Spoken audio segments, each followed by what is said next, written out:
Hello students, welcome back to my channel. আমি দেবাঞ্জনা ঘোষাল। তোমরা দেখছো আমার সাথে তোমাদের নিজেদের channel Shikshamarg education and computer centre.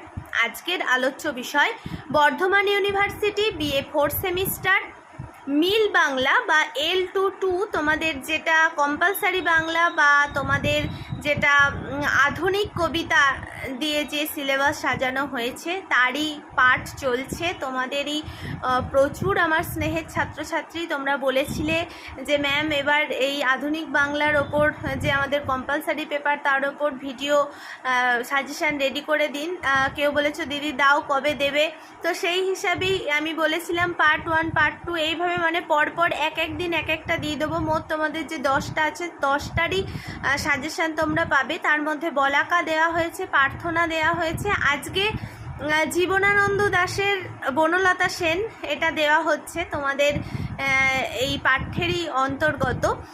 তো যদি তোমাদের মনে হয় ভিডিওগুলো তোমাদের একটু উপকারে আসছে তাহলে তোমরা চ্যানেলটাকে সাবস্ক্রাইব করে পাশে থাকা বেল আইকনটা প্রেস করে দিও, যাতে আমি যখনই তোমাদের সাথে ভিডিও শেয়ার করব তখনই তোমাদের কাছে নোটিফিকেশান চলে যায়। আর সিসি পেপারের বা মেন পেপারের মোটামুটি আমার সেন্টারে যা যা এই বছরে মানে 4th সেমিস্টারের এই বছর যা যা আমার সাবজেক্টের স্টুডেন্ট ছিল অফলাইন অনলাইন মিলে সমস্ত স্টুডেন্টদেরই সাজেশান দেওয়া হয়েছে। তার সঙ্গে সঙ্গে ইউটিউবেও সাজেশান দেওয়া হয়ে গেছে।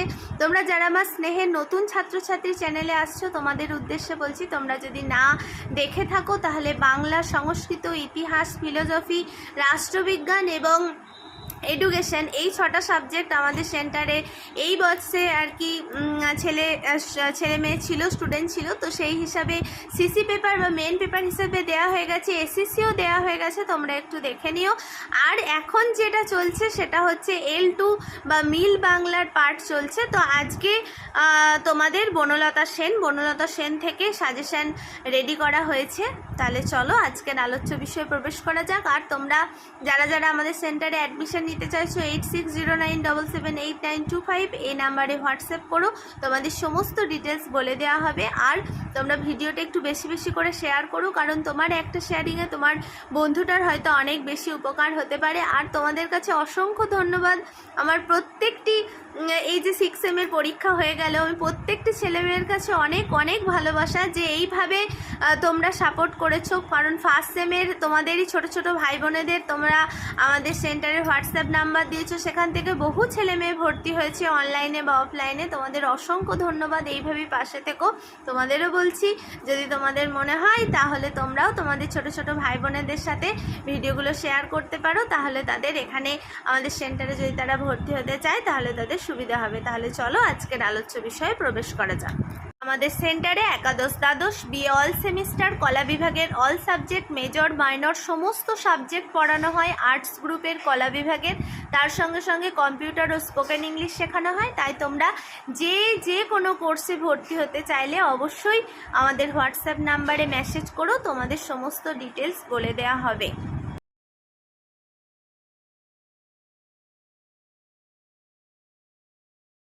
আচ্ছা দেখো, তো বিএ 4th সেমিস্টার বেঙ্গলি মিল L22 তার থেকে বনলতা সেন সাজেশান 2024 বর্ধমান ইউনিভার্সিটি। তোমাদের MCQ হবে পুরো পেপারটাই। তার মধ্যে বলাকা দেওয়া হয়ে গেছে, বাবরের প্রার্থনা দেওয়া হয়ে গেছে। আজকে বনলতা সেন এটা দেওয়া হচ্ছে, পরপরই তোমাদের আসতে থাকবে। তোমাদের পরীক্ষার রুটিনও আজকে দিয়ে দিয়েছে। আচ্ছা দেখো, তো প্রথম প্রশ্ন যেটা তোমরা বনলতা সেন থেকে করবে যে নাটোর কোথায় অবস্থিত। 2 নম্বরের প্রশ্ন বিদিশা কোথায় অবস্থিত, বা দিতে পারে যে ভারতের একটি প্রাচীন নগরীর নাম উল্লেখ আছে এই বনলতা সেন কবিতায়, তার নাম কি? দুটো আছে, তার মধ্যে যেটা অপশানে থাকবে তোমরা লিখো।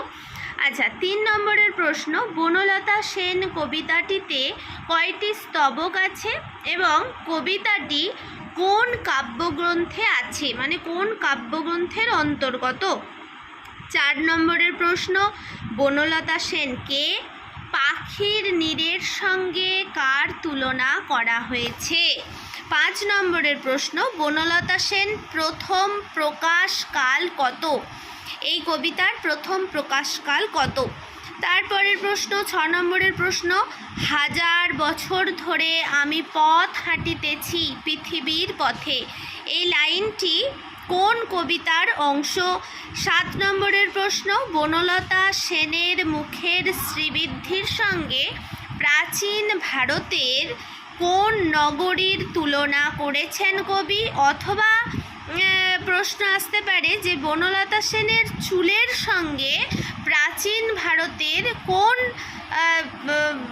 মানে নগরীর কোন বিষয়ের তুলনা কবি করেছেন? তারপরের প্রশ্ন 9 নম্বরের প্রশ্ন, দারুচিনি দ্বীপ এর উল্লেখ আমরা কোন কবির কোন কবিতায় পাই? 10 নম্বরের প্রশ্ন, জীবনানন্দর অন্য একটি কাব্যগ্রন্থের নাম লেখো। 11 নম্বরের প্রশ্ন, ডানার রৌদ্রের গন্ধ মুছে ফেলে চিল, কোন কবিতার অংশ এটি বা কোন কবিতা থেকে এই উদ্ধৃতিটি দেওয়া হয়েছে? তোমাদের বারবার আগেরগুলোতেও আমি বলেছি, যেহেতু কবিতার দিয়ে এই গোটা সিলেবাসটা সাজানো হয়েছে, তোমরা কবিতার লাইনগুলো খুব ভালো করে পড়ে যেও, কারণ আমাদের সেন্টারে প্রত্যেকটা ছাত্রছাত্রীকে আমাদের লাইনগুলো খুব ভালোভাবে আমাদের সেন্টার থেকে পড়িয়ে দেওয়া হয়, যাতে তারা বুঝতে পারে যে কোন লাইনটা তুলে দেওয়া হয়েছে কোন কবিতা থেকে। যদি সম্ভব হয় অবশ্যই তোমরা একবার রিডিং পড়ে নিও, আর যদি না হয় এই প্রশ্নগুলো অবশ্যই ভালো করে করে যেও। 12 নম্বরের প্রশ্ন, কবি কোথায় কবে জন্মগ্রহণ করেন? 13 নম্বরের প্রশ্ন, জীবনানন্দের প্রথম কাব্যগ্রন্থ কী এবং সেটি কবে প্রকাশিত হয়?